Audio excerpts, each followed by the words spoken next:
মৰমৰ ছাত্ৰ-ছাত্ৰীসকল, capsule coaching centre YouTube চেনেললৈ আপোনালোকক আজি পুনৰবাৰ স্বাগতম। আজি আপোনালোকৰ বাবে সপ্তম শ্ৰেণীৰ হিন্দীৰ লেছন 13ৰ ভক্তিন মৌচি নামৰ পাঠটোৰ সকলো পাঠভিত্তিক প্ৰশ্ন উত্তৰ লগতে পৰীক্ষাত আহিবলগীয়া গুৰুত্বপূৰ্ণ প্ৰশ্ন উত্তৰসমূহ অতি চুটি আৰু সহজ ভাষাত আলোচনা কৰিম। তো ছাত্ৰ-ছাত্ৰীসকল, তোমালোকে ভিডিঅ'টো স্কিপ নকৰাকৈ লাষ্টলৈকে চাই থাকিবা। অভ্যাস মালাত पाठ सेट 1 नम्बर दिया আছে संक्षिप्त में उत्तर दो। यार क नम्बर क्वेश्चन की कैसे बिल्ली ने राम नाम का साल क्यों उड़ा था? तो इसका उत्तर होगा, तो यार उत्तर तुम्हारे लिखिबा बिल्ली ने राम नाम का साल इसीलिए उड़ा था ताकि वो अपने आप को भक्तिन अर्थात भगवान का भक्त बताकर चूहे को प्रणाम कराने हेतु अपने पास बुलाना चाहता था। तारपिছত क्वेश्चन खत की कैसे बिल्ली के बुलाने पर भी बुरा चूहा पास क्यों नहीं आया? तो इसका उत्तर होगा बिल्ली के बुलाने पर भी बुरा चूहा पास इसीलिए नहीं आया क्योंकि वो जान चुका था कि बिल्ली अपने आप को जो भगवान का भक्त बता रहा है वो सब झूठ मूठ का दिखावा है।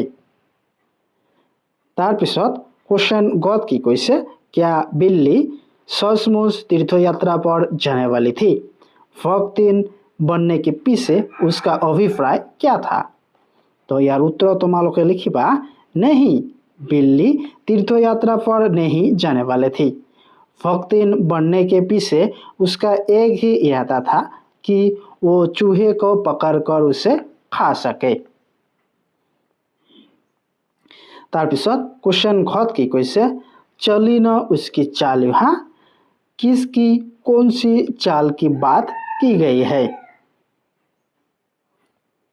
तो यार उत्तर तुम्हारे लिखिबा यहाँ बिल्ली की चाल के बारे में कहा गया है।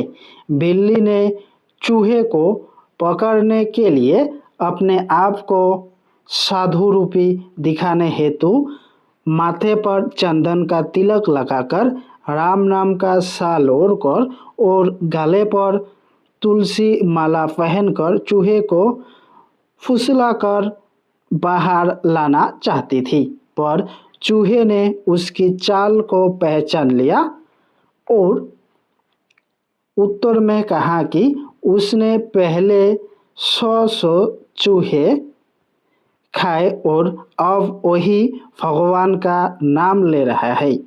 इस प्रकार चूहे अपने बिल में ही रहा और बिल्ली को बनी बनाई चाल चूहे के आगे एक ना चली। तारपिছত क्वेश्चन 9 की कैसे इस कविता से हमें कौन सी सीख मिलती है? तो इसका उत्तर होगा इस कविता से हमें यह सीख मिलती है कि हमें किसी अनजानियों पर, ढोंगी साधुओं पर या फिर अपने दुश्मनों पर कभी विश्वास नहीं करना चाहिए।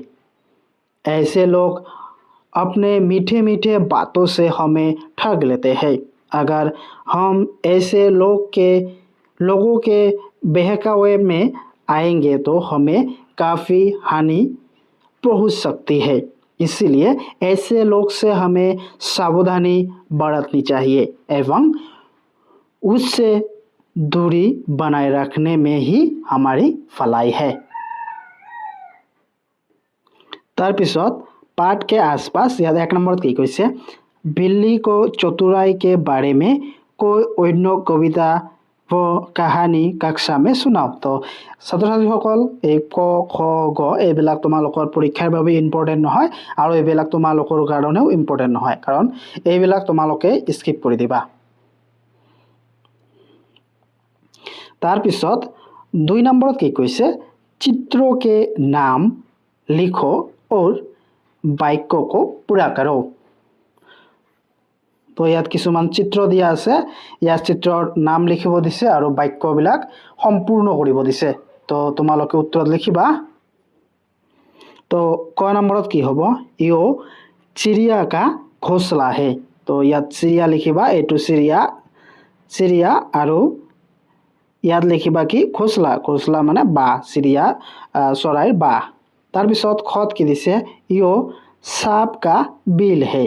এইটো তোমালোকে সাপ দেখিব পাইছা, এইটো সাপৰ বিল হয়। তাৰপিছত গত কি কৈছে, ইয় शेर का गुफा है, এইটো তোমালোকে দেখা পাইছা, এইটো शेरৰ গুফা হয়। তাৰপিছত ঘত কি দিছে, ইয় মধুমক্ষী का छत्ता है, ইয়াত মধুমাখি হ'ব আৰু ইয়াত छत्ता হ'ব।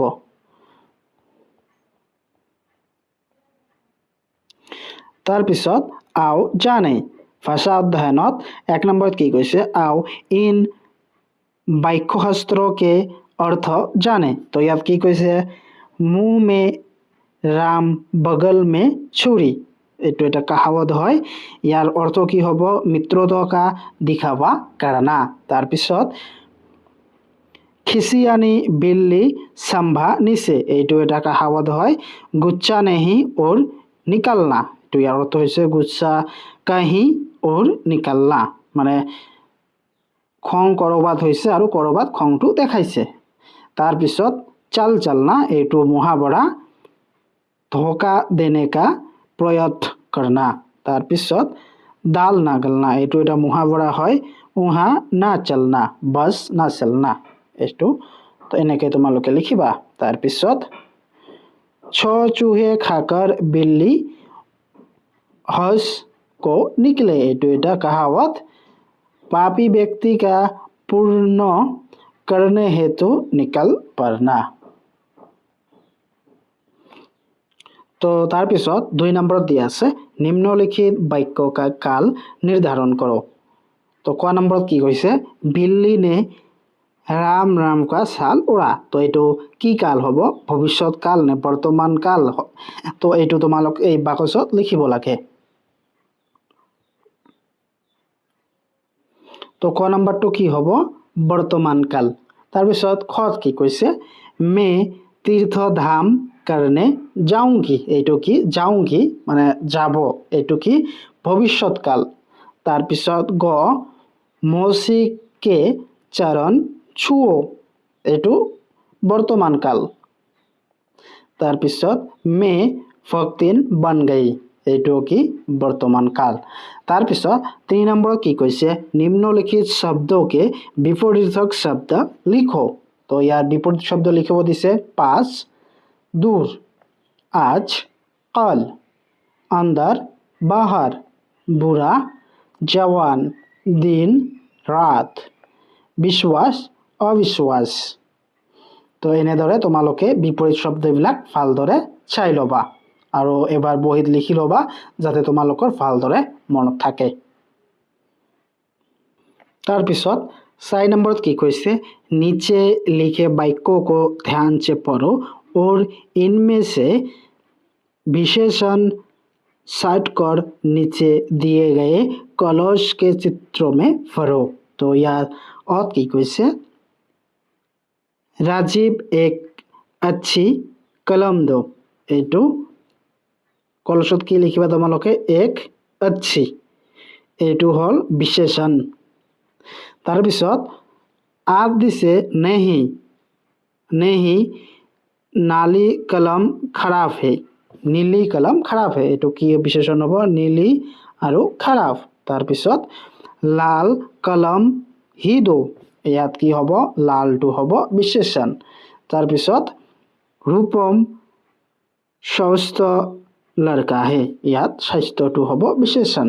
তাৰপিছত ইয় পঢ়াই মে ফি তেজ হে, ইয় তেজটো হ'ব বিশেষণ। তাৰপিছত 5 নম্বৰত কি কৈছে, ইন শব্দকে দো দো পৰ্যায়বাচী শব্দ লিখো। পৰ্যায়বাচী মানে কি, সমৰ্থক শব্দ লিখিব দিছে। তোমালোকে লিখিবা চৰণ, পথ, বৃদ্ধ বুঢ়া বা বুদ্ধা, হৰি ভগৱান ঈশ্বৰ, সাপ সৰ্ফ নাক। তো এনেদৰে তোমালোকে লিখিবা। তাৰপিছত আও পাঠ মে আয়ে কুছ শব্দকে অৰ্থ জানে, যেনেদৰে ইয়াত শব্দ দিছে কি ভক্তিন, ইয়াৰ অৰ্থ কি হ'ব, ভগৱান কি ভক্তি करने वाली। তাৰপিছত ওড়না, ইয়াৰ অৰ্থ কি হ'ব, কাপড় से शरीर को ढकना। মাল, ইয়াৰ অৰ্থ কি মালা। তীৰ্থধাম, এইটো কি तीर्थस्थान, चरण, पैर या पाँव। छूना, स्पर्श करना। बिल, चूहे के रहने का स्थान। खंबा नचना, खंबे पर नाखून मारना। दाल नागलना, यार अर्थ क्या होगा, बस ना चलना। कंठी, छोटी गुड़िया की माला। सार, সারাংশ। তো ছাত্ৰছাত্ৰীসকল, যদি ভিডিওটো ভাল লাগে এটা লাইক কৰি দিবা আৰু মোৰ চেনেলটো যদি নতুন আহি থাকে তেনেহ'লে ছাবস্ক্ৰাইব কৰিবলৈ নাপাহৰিবা।